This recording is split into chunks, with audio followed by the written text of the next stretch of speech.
All right. A warm welcome to everybody. Good morning, especially Rachel. I think it's very early for you. Good afternoon and good evening, depending on where all of you might be joining us from. My name is Alina Rocha Menocal, and I am the director of the Thinking and Working Political Community of Practice, which is hosted at the University of Birmingham. It is really wonderful to see lots of different people joining us online from across countries and time zones for this webinar on what future for international democracy support that the Thinking Working Politically Community of Practice has organized in collaboration with colleagues from the Carnegie Endowment for International Peace. Let me briefly start by introducing the TWP COP for those of you who may be less familiar with who we are. In essence, we're a global network of practitioners and researchers and policymakers in development and global affairs who are committed to promoting more effective policy and practice. Our network includes all sorts of people with extensive experience working in or with the research community, civil society organizations, donor agencies, and implementing partners. We have a global webinar series, which was launched in 2022, which seeks to convene conversations that address leading questions and debates related to thinking and working politically, in collaboration with different partners and with support from the UK Foreign Commonwealth and Development Office, or FCDO. I'm hoping that my colleague Tandy is also helping to add some links in the chat so that you can see the different things that she's posting there. So please do take a look at the website for more information and updates. And also, if you have not done so already, do sign up for our newsletter, which comes out on a bi-monthly basis. Okay, now on to the substance of today's gathering. So as I'm afraid we're all too aware, the world as we thought we knew it or understood it before January 2025 has been changing very rapidly since, and we have been experiencing what feels like some seismic changes in global affairs and international development. So this conversation that we have convened today could not be more pressing or urgent. Given the current geopolitical environment, it feels especially daunting to think about how global democracy can be effectively supported as the United States and other major democratic partners step back from vital diplomatic and aid commitments.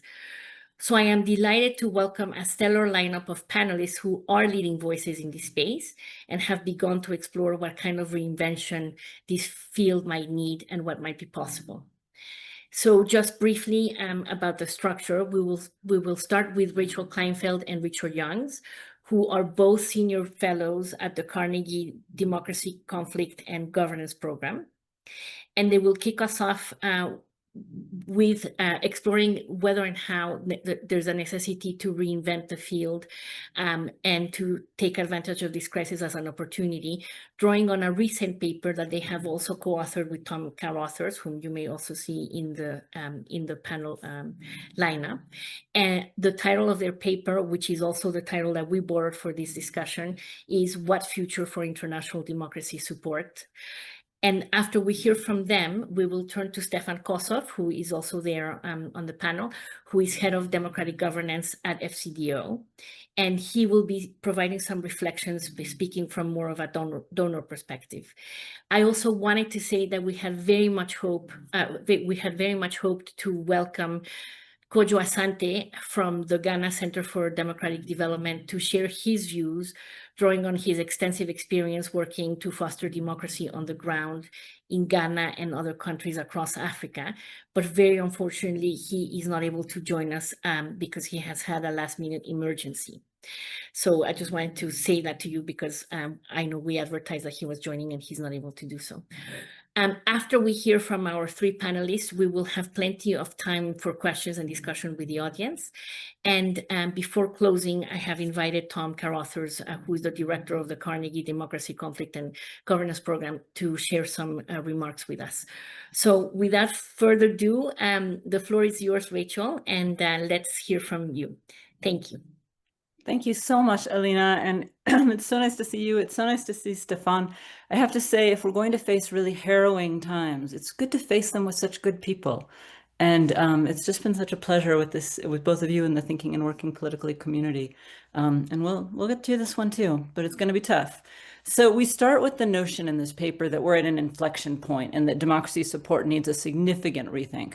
And I think the proximate cause is obvious. I'll go through some of what Trump is doing, but first I want to get to the longer term cause, the slower cause, because we say in the paper that the US has supported democracy since the 40s. But there have been different strategies and there have been lulls. So we had the 40s and 50s, a Marshall Plan and the ECSC, kind of a integration into the European coal and steel community, which wasn't seen as a democracy measure, but presaged the EU, I would say. Then we had a covert strategy for a while. That covert strategy had a democracy support side to it, but it also, especially in the 60s, 70s, 80s, had a very anti-communist effort that was not really about democracy at all. And it's worth remembering for those of us who feel the sky is falling now, that the US during those decades was not exactly a supporter of democracy around the world. We played a very mixed role at that point. So really what we're talking about is, the 70s, the Helsinki effort where we really discovered bottom-up support. And then after the 90s, when we put together European integration into NATO, top-down funding to help governments reform, and this bottom-up funding for civil society based on the Helsinki effort, we put all those things together, and that created our modern democracy support strategy for the last number of decades. And it worked really well at first. We had a wave of democratic change. But over the last 20 years, it was not working so well. First, we saw this hardening of autocracies, Russia, China, Tajikistan, CAR. It wasn't just that they were hardening, they were also starting to form regional integration organizations of their own. And what the research was showing was that countries that were enmeshing in their regional organizations were moving more toward authoritarianism themselves. So this is the Belt and Road and Shanghai Cooperation Council and so on. Then we saw countries slipping from partial democracy to more authoritarian, like Turkey, Ethiopia, and Nicaragua. And again, some of these were enmeshing in these authoritarian structures.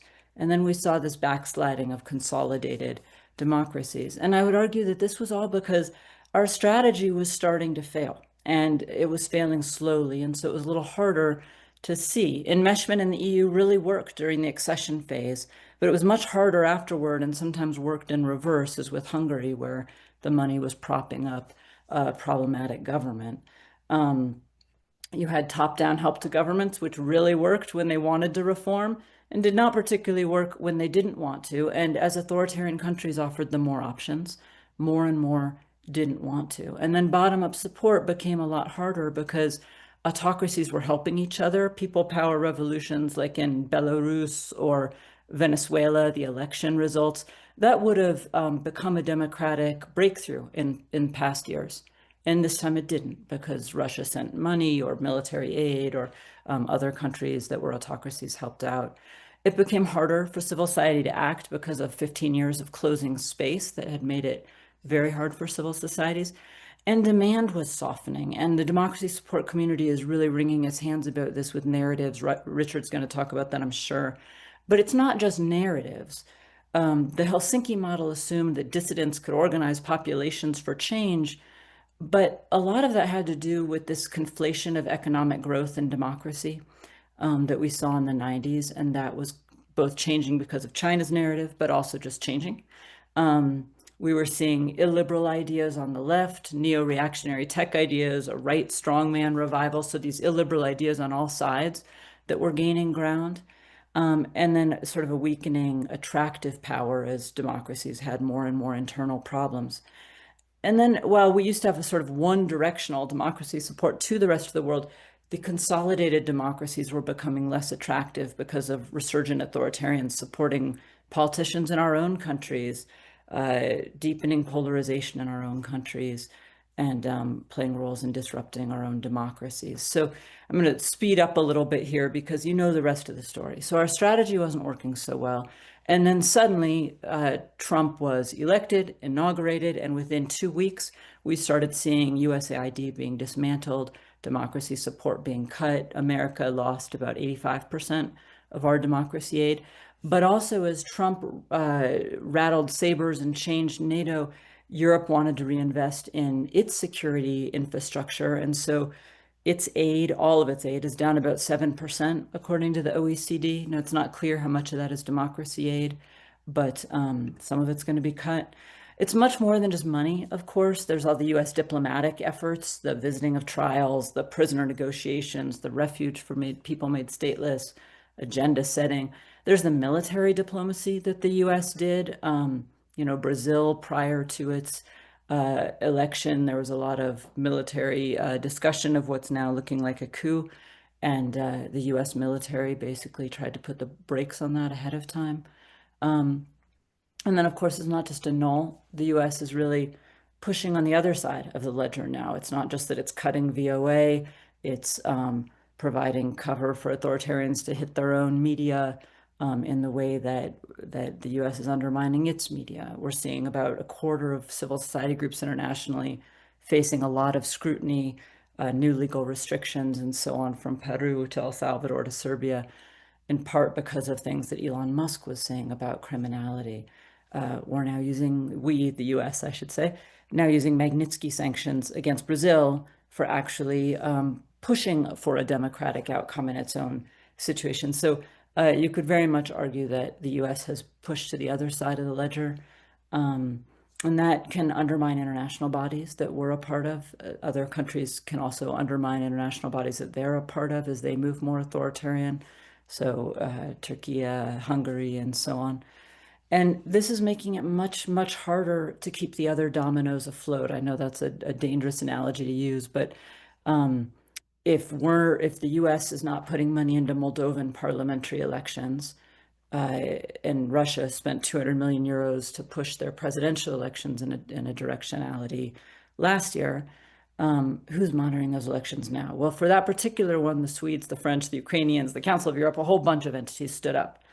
But so far, very few are standing up for Syrian elections. Very few are looking at a handful of other key elections that are a little less close to Europe that require monitoring. So if more countries start moving in this direction, it'll become harder and harder. And we're already seeing that with global South countries that we had hoped would be supportive of democracy and democratization, like India and many others that we had been looking at as potential democracy supporters, and now they're also moving to the other side of the ledger. So I'll end with this. I see it quite a bit like the old joke about the restaurant. I don't know if this will translate into European or African, but we have I think it might be well, I won't even say. There's an old joke that you go to a bad restaurant and come out and you complain that the portions were so small and the food was so horrible. And, I think we're in sort of a similar situation. Our strategy wasn't working, and now we have much less money for it. And so we have to both rethink the money, because you do need money to do things, and you need diplomatic heft, and you need military heft. You need all of the different activities that the US had been bringing to bear. And we now have a world that's very distracted. And we also need to rethink the strategy. So for that, I'll turn to Richard.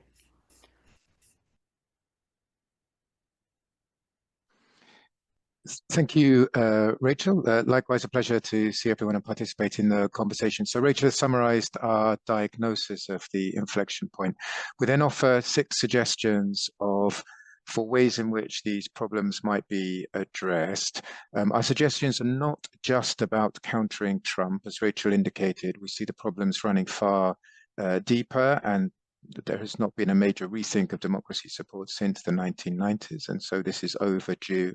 And our arguments are not simply that the democracy community needs to continue making an effort and investing resources in democracy. We take that as read, and we argue that there's a case for going beyond that and exploring ways of doing democracy support differently. So 6 ideas I'll just run through very briefly. Idea number 1, the formation of a small leadership forum. We argue that no single actor is going to replace the US as a kind of single anchor to international democracy support, but there is a case for a new forum led by a small group of actors. We are not talking here about in-country donor coordination that already exists, but something fundamentally different, coordination more at the level of strategic thinking about democracy and how democracy support relates to big geopolitical trends. We feel that that's where coordination is most lacking presently.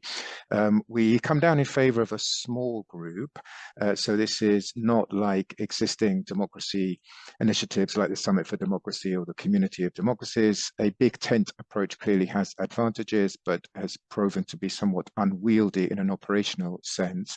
So we argue for a small group that might comprise of 6 to 8 governments mixed with some foundations, international organizations, and other kinds of funders. And we make the suggestion that it might be that different actors assume more prominence on particular themes or in particular regions. As Rachel indicated, vital point for us, it's important not to overstate the likelihood of global South leadership in this new context. This is something that's called for now in all these kinds of conversations. Non-Western democracies are likely to be involved, but we make the argument that it's important that Western organizations, Western democracy supporters, don't push non-Western democracies too hard in a way that could easily backfire and prove to be counterproductive. We suggest it may be that the global South is more prominent through civil society organizations from those regions, or indeed through the representation of smaller non-Western democracies, rather than the big powers like India or Brazil that are normally mentioned in this context and who so far have not demonstrated great enthusiasm to assume lead roles. So that's on this thorny question of who assumes leadership at the moment, with the US stepping back. Second idea, differentiation. With fewer resources available in general for democracy support, we come down on the side of the argument that the democracy community simply can't do as much in as many places now as it was perhaps 10 or 20 years ago. So the democracy support agenda does need to be thinned down and perhaps more selective. The aims are going to be very, very different across different types of political regimes as different kinds of authoritarians have moved in different directions. So here our argument, our suggestion is that democracy supporters select fewer countries, fewer themes.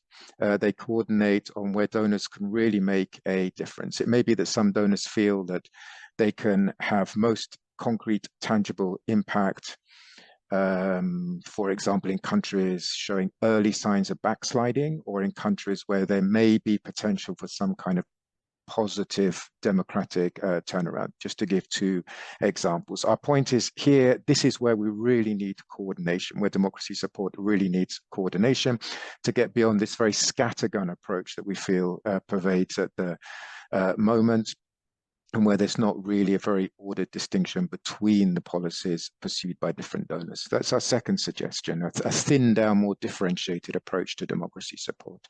Third idea, that the democracy community needs to erase this, again, as Rachel was indicating, the democracy community needs to erase this divide between funders and recipients, between advanced, so-called advanced democracies and the rest. This is not a new idea.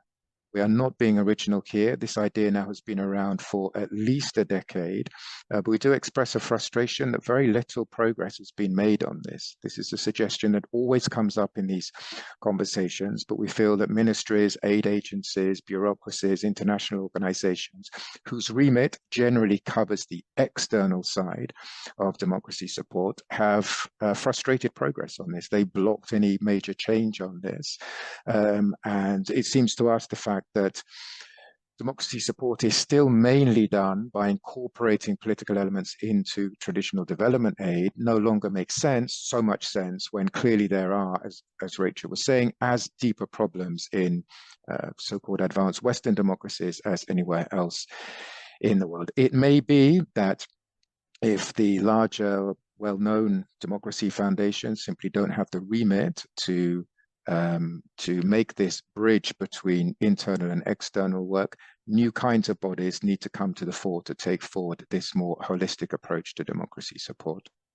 Fourth idea, again, Rachel already mentioned it, narratives and models. So we all know in these conversations, we generally now come to the point that better narratives are needed to support or to underpin the democracy agenda, to make the democracy agenda more relatable to citizens, to clarify what democracy support is and what it is not, to clarify that it is not regime change, that it is not about illegitimate interference in other countries' politics, although the line may be somewhat blurred there often. We argue this because it seems clear to us that authoritarian regimes have not only become more effective in their repression, but they've also become more effective in spinning narratives that do seem to appeal to people for many different reasons. And this does need to be addressed in the sense of the democracy community, going back to basics and making a case. There is a role here for better narratives. We're not starry-eyed about this. We do also argue that better narratives can only achieve a certain amount. They're not a magic solution to all the problems facing the democracy community, as may often be suggested. We are aware that there's quite a few initiatives underway in this space. We do summarize some of these. These are extremely important and worthwhile, but we do feel they're perhaps not self-reflective or self-critical enough. So we do make the argument that this call for better narratives cannot simply be about simply asserting or being more assertive in arguing that democracy is good, authoritarianism bad, and that we in the democracy community really matter. There needs to be a much more self-reflective assessment, we argue, of where democracy support went wrong, why this authoritarian appeal seems to be growing, and a much more back to basics approach in developing these more effective narratives. Suggestion number 5. New methods. Again, something perennially brought up in these kind of conversations. By new methods, we mean both the need to support new sources of funding and local resources for civic actors. Again, not a new point. This suggestion has been around for quite some years, but we do feel some kind of dedicated initiative to help democracy actors generate local resources is now overdue, and that concrete progress on this has not been spectacularly successful so far. But in new methods, we also think it's important to consider new kinds of tactics, as Rachel was talking about, in a context where there is less money around, and many kinds of new civic movements are actually looking for support beyond traditional funding support. So here we mentioned the importance of building networks, solidarity networks, more targeted diplomatic support, and importantly, widening out the constituencies for democratic reform. We do feel that where democracy is struggling to gain traction, it's often because the democracy community is not looking beyond the standard pro-democracy actors and political leaders to bring in other kinds of actors whose ambivalence so far has militated against any effective pro-democratic movements. So in that sense, we argue that time is ripe for an exploration of these kinds of new methods. 6th and final suggestion, perhaps most sensitively, we broach this question of whether it is time to end labeling democracy support as such, to end a situation where democracy support is a standalone objective. This is an idea that's been kicked around a lot in recent debates. We're aware that because the context is so difficult at the moment, many may be tempted to drop all talk of democracy support and simply reframe objectives in terms of the constituent pieces of democracy, like anti-corruption, human rights, or good governance. We are skeptical about this. We think it forgets an important lesson from the 90s and early 2000s, that to make progress on things like human rights and corruption, you need to bring in the broader political context. But we do argue that there is scope for another kind of mainstreaming, which is to explore ways of folding democracy support into the huge amounts of funding that is now available for security, for climate, and for tech-related objectives. We realize, again, not to be starry-eyed, we realize that the record on this so far is not good. That when donors have tried this mainstreaming, the democracy objective has simply evaporated. It's been forgotten. It's kind of being, it's turned into something overly nebulous. So we do argue that this kind of mainstreaming might be productive, but a new approach to it does need to be agreed by all democracy supporters. So there are 6 ideas. I think I've gone over my time. I'll stop there, Alina, but just to conclude by saying that we're not overly idealistic about this. We do realize that a lot of these ideas have been around for a long time. We feel they're good ideas, but they haven't really been given any real urgency. They've been seen as a kind of speculative luxury while the democracy community gets on with its core work. That no longer holds water, we argue, because the situation is so serious, and clear there is a need now to explore these more challenging, thornier ways of reinventing the democracy support endeavor. Thank you so much to both Rachel and Richard for very provocative and important comments that you have made. And also, I very much appreciate the urgency of this and the fact that not all of this is necessarily new, but remains very challenging.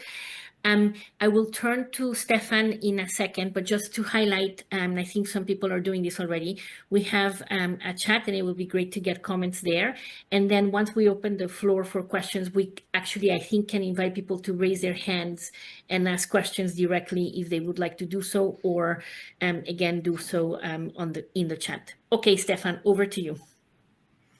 Thanks a lot, Alina, and thanks to the TWP COP for inviting me to speak today. I feel honoured, but a little bit daunted to be amongst this cast of esteemed experts on this panel.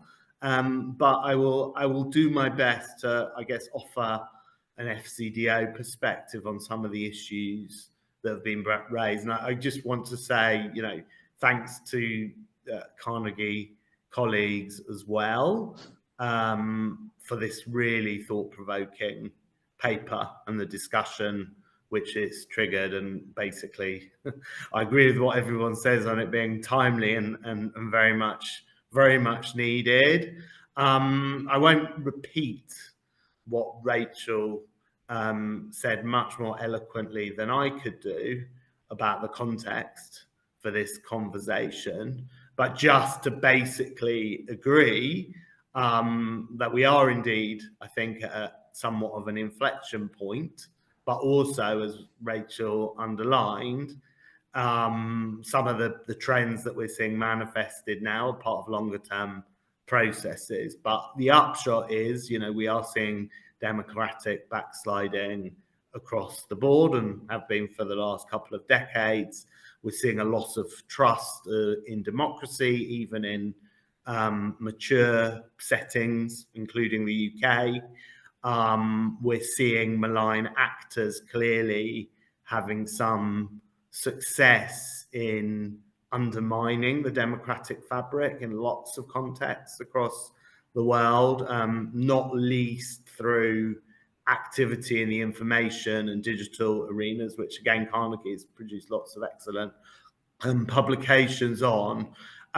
So that's the bad news. I did just want to sort of touch on the good news and a reminder that despite all of this, it's notable, and we shouldn't forget, that support for the principles of democratic government and the freedoms which it provides remains stubbornly high across the board, in fact, and not just in sort of formal democracies. And I think all the kind of surveys, Afrobarometer, etc., continue to bear that out. So that's certainly something to hold on to as we think about how to renew our approach. But I very much agree, you know, with the message here that we do need to reset our approach, why it matters, how it should change practice in the field. And indeed, that's what we're trying to do in a small way within FCDO, because as the Carnegie paper argues so persuasively and has just been reiterated, the fact is, despite heavier investments and vocal leadership in this field over many years, the results have honestly not been as we hoped. So we do need to ask those difficult questions about why and what it means. And just for what it's worth, as a kind of, I guess, long-term practitioner in this field, I mean, I have felt for quite a long time that our approach overall has been kind of overly focused on support to formal institutions, and less about how do we deliver on the substance of democracy in the countries that we work. And as a result of that, we have been more about delivering technical solutions and blueprints on how democratic institutions should function, and less about working alongside local actors to affect real world systemic change. And frankly, and I'm channeling a bit the Foreign Secretary here, I think sometimes our work in this arena has been kind of preachy, kind of paternalistic, and that's actually caused us to lose allies and set back the kind of agendas that we actually want to bolster. That said, I don't think we should traduce everything that we've done in the past. There has been lots of good practice out there and some notable successes. So just one example, I mean, I think the international community has quite a proud legacy of external support to independent and increasingly capable elections around the world, which has been borne out in improving quality of electoral practice over time. And I think some of that is worth celebrating. And in certain contexts as well, I think we have seen democratic consolidation that's been underpinned by external support. I've just recently returned from Ukraine, and that country's seen, you know, real world progress on anti-corruption, on rule of law, and indeed on the quality of democratic institutions in recent years, albeit recent events have underlined how kind of fragile and vulnerable that is. And again, you know, the international community has been part of that. So I don't think we should throw everything that we've done before out, and we should capture some of the good practice where we can. But clearly things do need to change. And I've got kind of 3 points which really do build on Richard's 6 points. I mean, I do think the narrative is important on why democracy matters, but I also agree with what Richard's saying, that we need to be kind of self-reflective and nuanced in terms of how we communicate. But I actually feel like we've become a bit shy and lacking in confidence about making the case for democracy. And we need to reclaim the ground a bit from authoritarian actors and showcase how democracies can and do deliver on those issues that people most care about: climate change, security, jobs and growth. Obviously that needs to be underpinned by good evidence, though, that the costs of investing in democracy are worth it, not just a value in themselves. But I agree, obviously our language needs to be fit for purpose, fit for the audience and the context in which we're operating in. I think we should probably consign the language of democracy promotion, as we used to talk about, to history. I don't think that's very helpful. But in some contexts, we should be confident about talking about democracy, particularly where it resonates with partners. And, you know, that was certainly the case in Ukraine. And you know, I'm sure other countries in the post-Soviet context, which are particularly vulnerable right there. But clearly in other environments, we need to be more nuanced, where the term democracy is perhaps more politically loaded. But one thing about narrative I wanted to underline is I do think there's something about getting the narrative right internally as well as externally.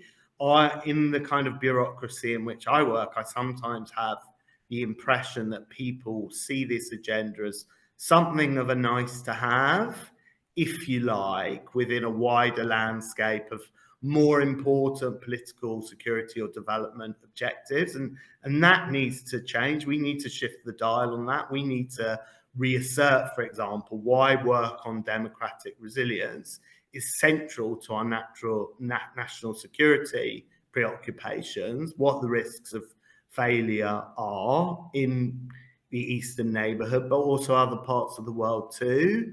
And the logic of that is we need to be investing a corresponding amount in strengthening the fabric of democracy, as we do on, say, hard security investments in those contexts. So that's the first thing for me. Secondly, I do think we need to build an approach based on mutual exchange and partnership rather than the old sort of donor-recipient kind of approach. And if it hasn't been working till this point, as Richard suggests, then now is the time. And this is obviously very much in tune with the current zeitgeist of our development practice in FCDO. Sorry, Freudian slip there. But I mean, look, I'm informed that the US spent $2.5 billion on democracy, human rights, and governance work in 2024.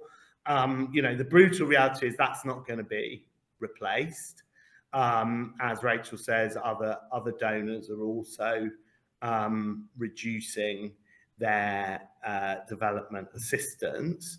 But I would argue that actually there is an opportunity there, because I don't think significant aid volumes in this sector always did us a great service. It often generated some of the unhealthy power dynamics that have been alluded to, some of the top-down approaches, not to mention like competition and duplication amongst donors. So if we can get the kind of coordination and ways of working right that Richard was speaking to, then actually I think in some ways we can do a better job with less resources. And we know that for lasting change to happen, it has to be locally led, it has to be context driven. That's what the TWP COP is all about, right? And the partners we're working with are clear. They want a respectful, a dialogue, they want an equal dialogue, and one that recognises diversity and difference. And, you know, long are the days when we're promoting particular models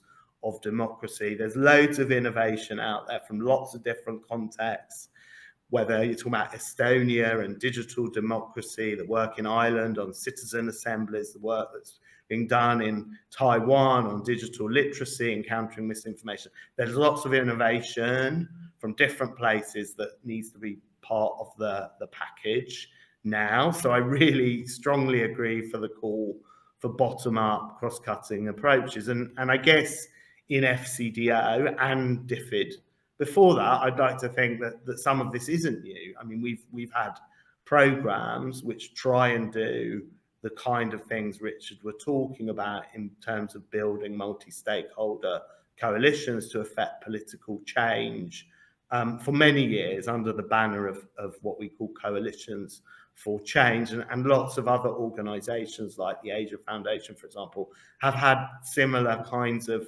approaches. So I do think there's something about, again, not thinking we haven't been doing some of this before. We have, but it's about marshalling that good experience and putting it center stage in terms of how we reset going forward.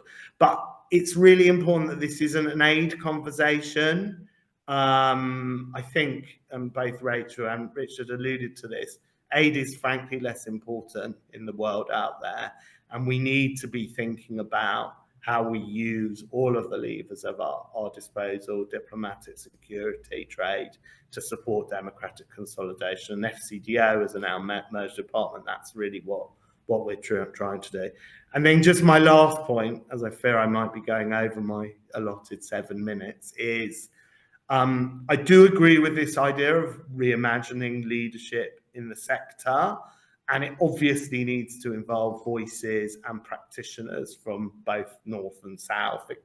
This agenda can no longer be the preserve of the OECD DAC, as I was just kind of saying. So there needs to be a way that we bring in non-traditional partner countries, and perhaps even countries that don't necessarily identify themselves as democracies, And it needs to be about civil society as well as government. I mean, whether a new vehicle is required, I'm more ambivalent on. I would say that coming back to this field after a long time away, I've been struck by just how many coalitions and partnerships and forums have sprung up in the democracy and governance arena, all with slightly different memberships, slightly different purposes and functions. And I have to be honest, it doesn't feel like we're bigger than the sum of our collective parts already. So I think while it might be useful to think about what new forums can help us advance this agenda, we probably also need to think about how we can better streamline what already exists and how we can bring some of these existing forums together in more impactful ways. So I'll probably stop on that note. As I said, I think I've gone over, but thanks very much for giving me the floor, and I look forward to the discussion and questions to follow. Thank you so much, Stefan, as well, for your responses and reflections on what you heard from Rachel and from Richard. I think it was important also to get a bit of the historical overview that Rachel presented at the beginning, because things, again, TWP style are rarely linear, and it hasn't necessarily been all good before. So I think that's really important to keep in mind. There are a lot of people who are posting in the chat, and I would like, if I can, to invite you to raise your hand and ask the question so that people can see you and you can identify yourself, which would be really nice. But just to give a flavor of things that are coming, it sounds like there is a need to sort of really think about who the champions of democracy at this juncture might be. You know, are these countries, are these organizations, are they in civil society, are they in policymaking? Who are they, and who are the champions? Because it feels also that from a southern perspective, authoritarianism also has extraordinary appeal. And that gets us back to the question of narratives and how is this presented. And I think the point that Stefan raised about what is lost by deprioritizing democracy as a key area to work on is really important, and we need to articulate that. But let me see if I can invite, I think we had David Jacobstein, then Stephanie, then Devon, and then Sandy and Laurelène wanting to ask questions. So if I can invite you in that order, that would be great. And also just to point out that Hamish Nixon has been posting some useful links on the chat as well. So David, can we invite you to ask your question?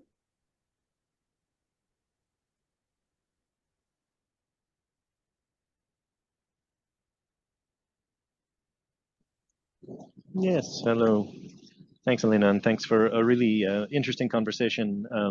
As a historian, I love getting the kind of broad backdrop. And I guess one of the questions that I have that I just wanted to get a sense from the panelists of how you would address it is the tension I see between the need to have different narratives, presumably led by different people, that this is not a technocratic project of governments saying we want to put this country in this camp and therefore we support these things, with the kind of you know, how will it be possible for donors to find their ways to support something if it is not a question of which theme do you want this year or which two countries do you want to prioritize, as much as you know, who seems to be grabbing something going forward, where is their momentum, and how do you throw something behind that? And to me, that's kind of always been one of the TWP critiques of you know, democracy, is that we were better explaining why it would be good than why anybody should do it. And so just if you can say a little bit more around the tensions or trade-offs, or if you see those as trade-offs, appreciate it. Thank you. Thank you. And maybe we gather a few of these comments and then give our panel a chance to respond. I have Stephanie, and then Devon, and then Laurelène, and then maybe we pause there, and then we have a second round. Hello there, can you hear me? Yes. Fantastic. Thanks Thank for the you. opportunity to Can you ask. also identify yourself, Stephanie? Of course, yeah. Thank My you. name's Stephanie Leliva, and I work in the communications team at Westminster Foundation for Democracy. So I'm particularly interested in this question around narratives. And I think it's interesting what you were saying about the narrative needing to be a little bit more self-reflective. And it made me think, well, authoritarians are not particularly self-reflective, and they're really good at narrative. So is there a tension there in terms of, I think, that some people working in communications would say, to butcher an often used quote, if you say democracy is the worst form of government except for all the others, then what people will focus on is democracy is the worst form of government, and it's not particularly persuasive. So I wanted to hear a little bit more about that self-reflection point, if possible. Thank you so much, Stephanie, for that. Dev, and it's really nice to see you online as well. Maybe you can tell us what your affiliation is now and ask your question.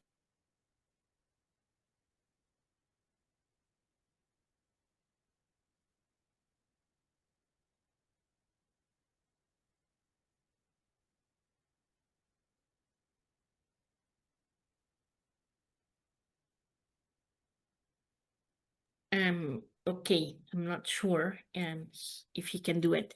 He's definitely saying, is it worth discussing the value of leaning more into democratic conditionality for various forms of aid, trade, infrastructure support, etc., i.e. countries that are democratic or moving in that direction get more support, while those going the other way get less? More carrots and carrot removal than carrots and sticks approach? Is this feasible for non-US governments? That's that question. And then we have Sandy. I don't know if Sandy is available to raise her, to turn on her camera and raise her question.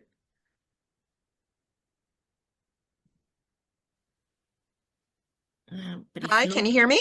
Yes. Yes. Hi, this is Sandy Kambai. I'm with the National Democratic Institute in Tanzania. Well, I've been with NDI 23 years, and constant question is relating to how we can get more business leaders to also get more involved in democratic governance issues. But I've found that it's quite difficult in closing space contexts, where there's a reluctance to engage in governance, as it's viewed as very political. So I'm interested in hearing from the panelists on any new creative experiences and others that can share other ways to generate local resources for pro-democracy movements, given the shift in US foreign policy. Thank you.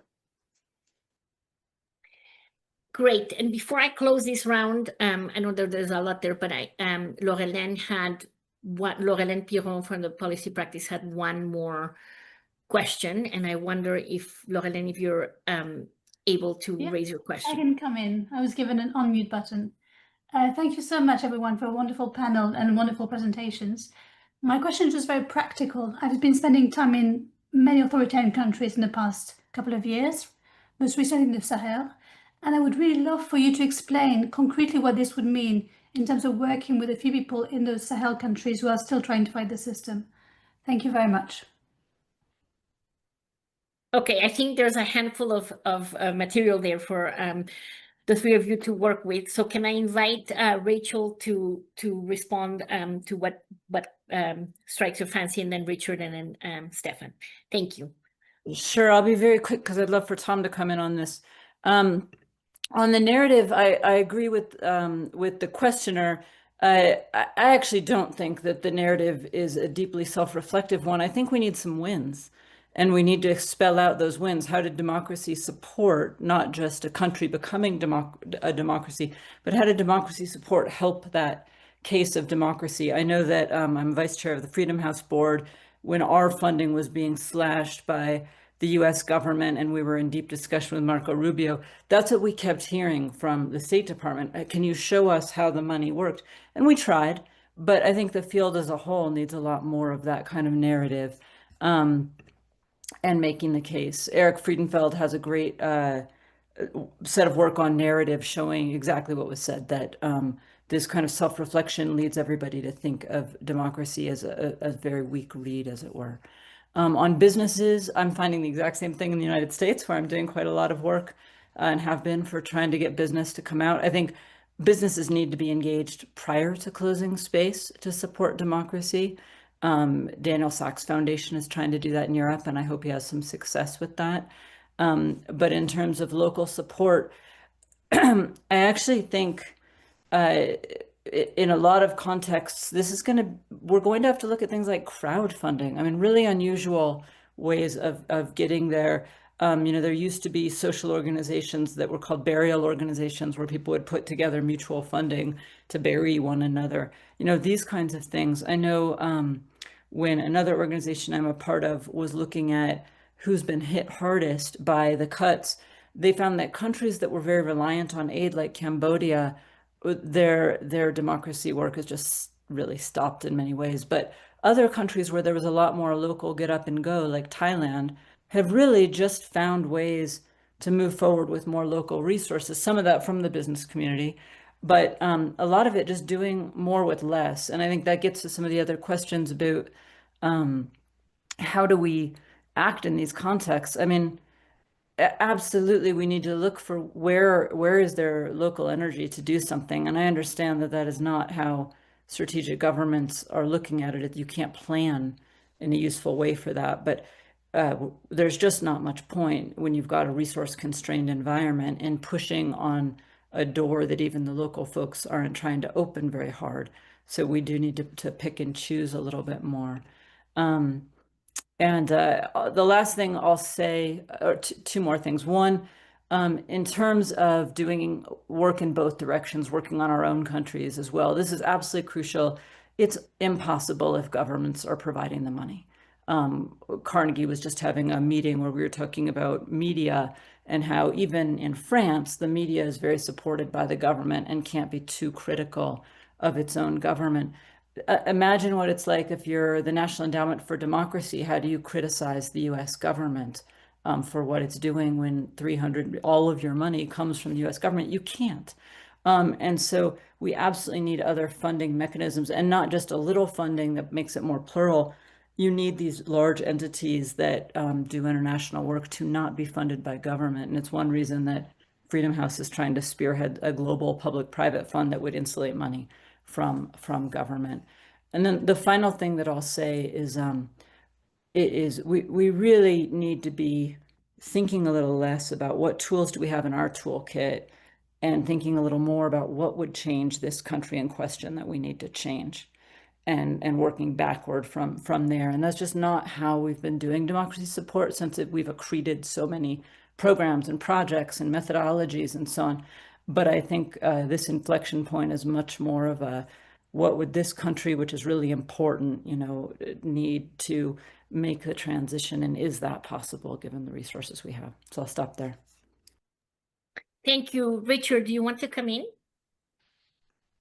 I think, Alina, we need to bring in Thomas, who's one who shepherded us along on this paper, but just very selectively to back up Rachel. It was interesting when we're not starry-eyed about. We are aware of each of these ideas can easily be shot down, and there's limitations to each.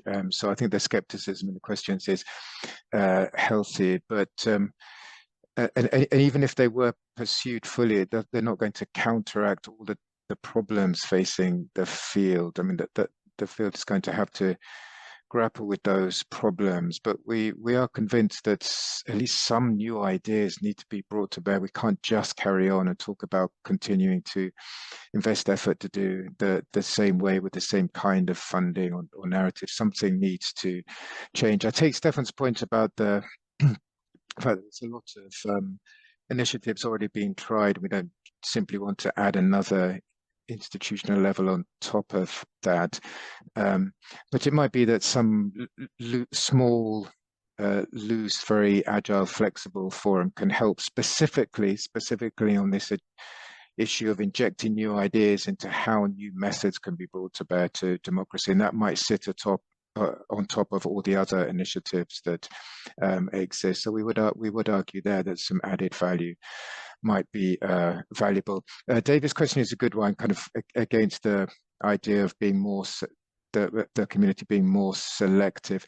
We didn't mean to imply by that the international community should be very selective and only support democracy where it's instrumentally beneficial to Western interests, but it's more how to. We're in a situation where the money is just a lot less than it used to be. We can't have a situation we use the example of the EU money, for example, which has plateaued, but it's still spread amongst something like 80 different countries. And with fewer resources available, it seems to us there is a case for at least on the funding side, directing efforts to particular political contexts where greatest benefit might be accrued from concentrating efforts. Stefan, we're broadly in agreement with you about moving from the heavy focus on formal institutions to bottom-up actors, but as Rachel said today, it's not as simple as just saying we all favor bottom-up approaches. Of course, we all favor bottom-up approaches, and everyone says it in every single conversation. But to make those bottom-up approaches successful today, it seems to us you need some kind of diplomatic support in order to get the support through to these new kind of civic movements that are, it seems to us, the most promising pro-democratic actors. And there, I think the point on conditionality that was brought up is a really, really good one.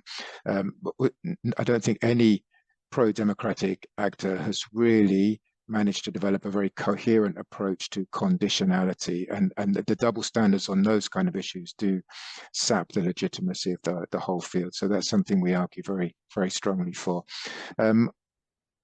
Yeah, and the point on businesses is very good. There are a couple of cases where, on the EU side at least, there has been effort to get businesses brought into these broader constituencies where repression against protesters ended up being so severe. It's cut funding, it's cut investment funding, it's dissuaded businesses from turning up to structured initiatives that the EU at least has been running for a long time. And at least in some of those countries, businesses have begun to realize that the political conditions do matter to them if they are to continue with their cooperation with outside actors on competitiveness and investment and those kind of initiatives. So it's not easy. Businesses are not going to be lead players on political issues as sensitive as democracy. But when things become so unstable, it does seem to us they're a little bit of an untapped resource that we could look to bring in to a greater extent. Thank you, Richard, and also thank you. There was a question that David Osborne raised on sanctions that was tied to earlier questions about carrots and sticks and carrots and carrots. So thank you for that. Stefan, do you have some reflections on the questions? And then I will do something a bit more radical, and I will try to summarize a lot of the questions that are in the chat and invite Tom to close with as much of what he wants to take from that as he likes. It's good to hear radicalism is not dead in the TWP COP. Great stuff. Look, really interesting and hard questions, which actually Rachel and Richard have done a noble job in answering them. So I'll be a bit more selective. I think the narrative stuff is really, really interesting. And I think I do basically agree with what Stephanie said, that actually the answer is not necessarily talking about democracy less. We need to recover our boldness and confidence, particularly, in those contexts where the dominoes are really at risk of falling right now. But there is something about being self-reflective and nuanced in terms of recognizing the diversity of experience of democratic practice from around the world, which I don't think we've always been very good at, and how we work on this agenda, which clearly, if we want to get traction, needs to be less top-down. I mean, I do think in some contexts, Laura Len has raised the Sahel, which I sadly know very little about. It's not appropriate to be speaking in such bold and confident terms, because democracy is probably not necessarily the answer they're looking for right now, and it just makes people look sort of kind of naive or unrealistic. So there is a context point as well about how bold and how confident we should be in different kinds of environments, which speaks to the differentiation point that Richard raised. You know, in terms of how we work on these issues, Greg Power didn't come speak up, but he's raised a very important point in the sidebar about, you know, technocratic practice in what is basically a political field. And we haven't been enough walking the walk on implying the logic of TWP to our work on democracy, ironically. So, you know, a lot of this does come back to, we need to do the very basics in terms of political economy analysis, understanding the incentives in interest, understanding what the landscape looks like, and then making choices, informed, robust choices about what we have to work with and what's more likely to work, what kind of coalition for change is more likely to thrive in different environments than not. And we still, I don't think, see enough of that in the field, combined with the point which I do completely take from Richard, that we're not using all of our levers very effectively to advance this agenda. So which relates to what I was saying earlier, that we need to align our conversation on democratic resilience with the conversation on national security, and be very clear about where some of those interests very clearly intersect, and that should be followed through into how we actually act in a country context. So yeah, so the, you know, understanding the politics and working politically remains as important as it ever was.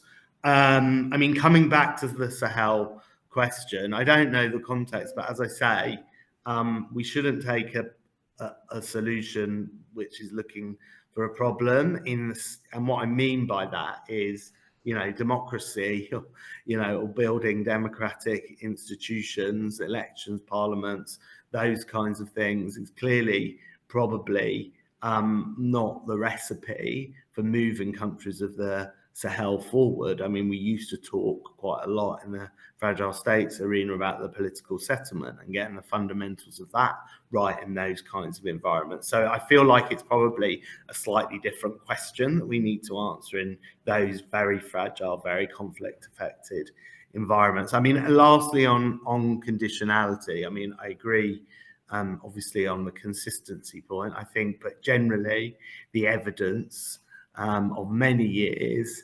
in the aid field is that, you know, conditionality does not deliver the intended results. So we need to think much more about how we advance this agenda, not with carrots and sticks, but more in the spirit of partnership and mutual exchange, and work with the constituencies that are interested in democratic change, and not just the usual suspects. So that includes businesses, etc., to take that work forward. Although obviously, in the most egregious cases, which I'm sure people can think of, then, you know, you know, Western governments can and should respond to that, because if our values mean anything, it means that we should not be quiescent in the face of, you know, really severe violations. But I think in general, we need to be working with the grain of the countries in which we're operating. Thank you so much. And I'm going to try to summarize as much as I can from the chat, although hopefully people have access to it, and then invite Tom to reflect on what he has heard and these potential questions. But there's a lot of stuff here in the chat around the need to really ensure that democracy delivers. So this debate about whether democracy has instrumental or intrinsic value, lots of people arguing that it's essential for democracy to deliver on what citizens need and expect.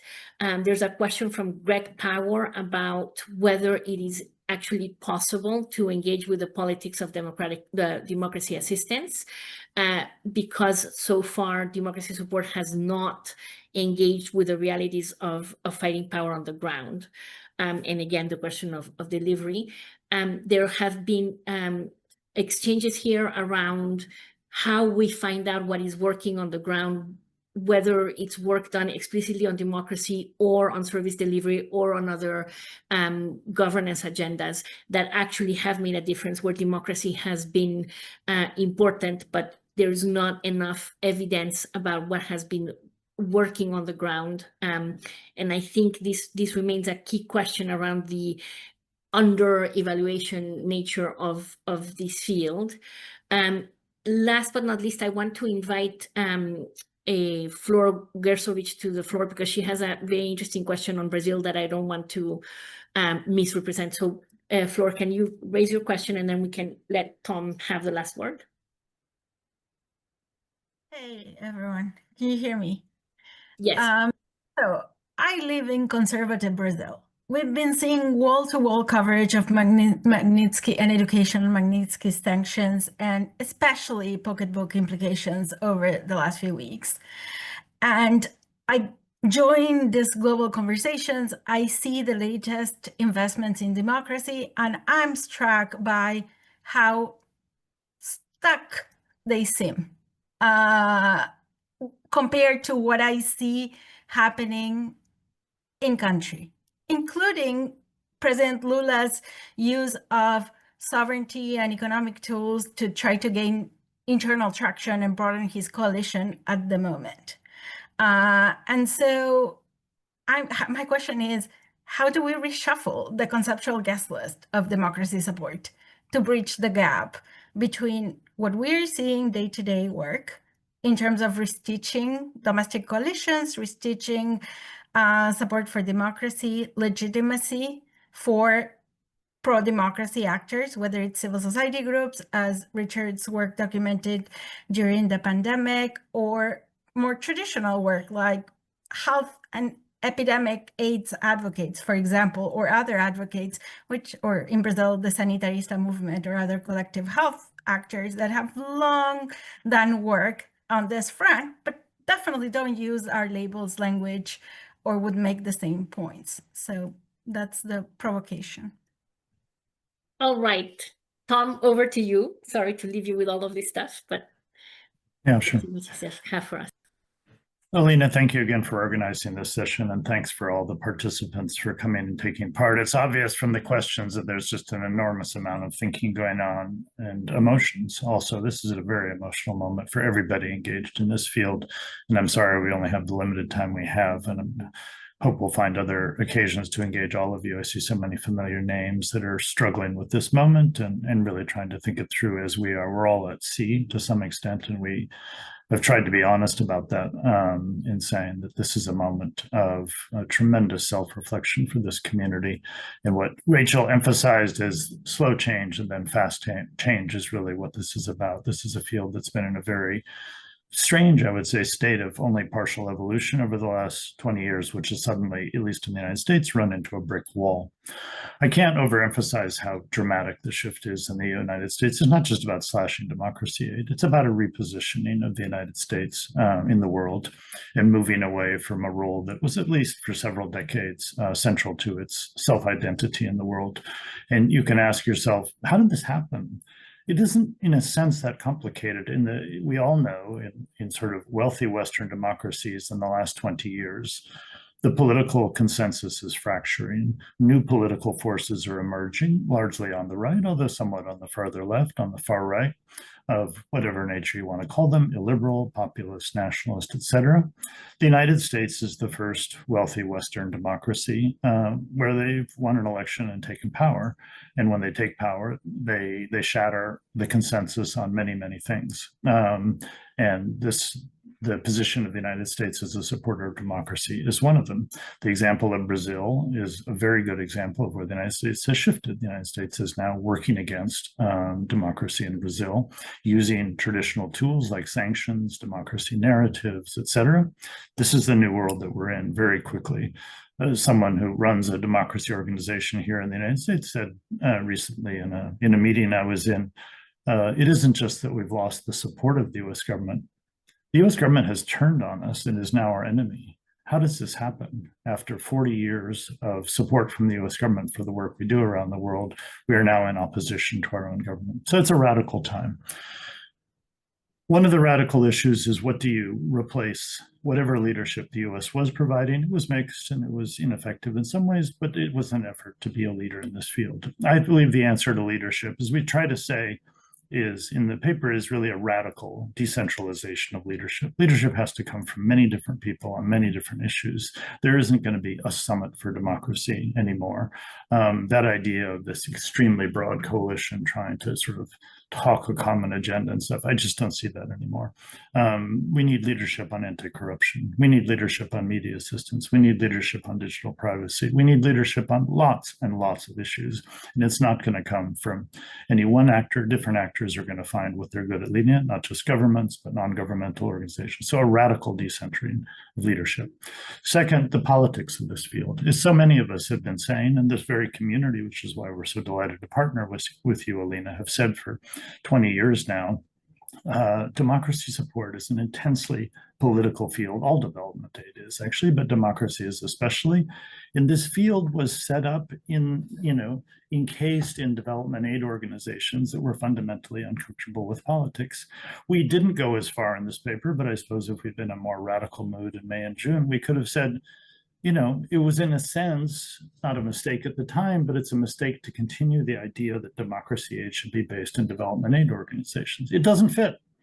It doesn't fit in many different ways that we know. On the other hand, the problem with that radical view is that's where the money is, and people are not really able, if you say to the EU, okay, time to change that, the danger is you just lose all the money and you don't get anything. In the US, that's what we're gravitating towards. The US aid is gone. The State Department is moving out of this field. All of anything that survives of US government democracy aid is not going to be in a development aid context. It's going to be at the National Endowment for Democracy, if that survives, which is not part of the traditional development aid community. So that's where we're going in the United States. And ultimately, I think that's where this field has to go, but we have to do it without losing all of the money and the support for it. Just a couple other things. I know we're short on time. Judith Kent asked a very good question in the chat. Thank you, Judith. Isn't it time, in a sense, for many people in wealthy Western democracies to focus on the situation in their own countries?